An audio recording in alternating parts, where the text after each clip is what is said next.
ঈমান কাকে বলে?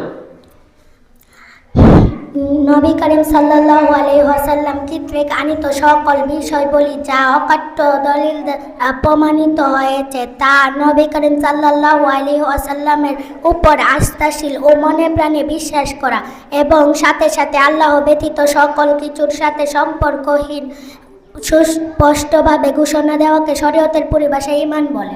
ঈমানের মূল বিষয়গুলো কি কি?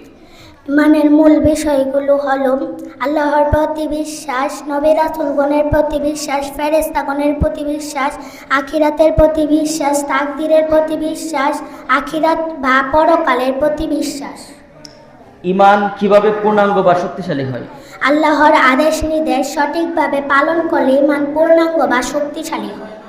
ঈমান কিভাবে দুর্বল বা নষ্ট হয়? এই আল্লাহর আদেশ নির্দেশের কোনো ক্ষতি করলে ঈমান দুর্বল হয়, ঈমানের নূর নষ্ট হয়। এভাবে দীর্ঘদিন চলতে থাকলে বা তওবা না করলে ঈমান দুর্বল হয়ে যেতে পারে, নষ্ট হয়ে যেতে পারে।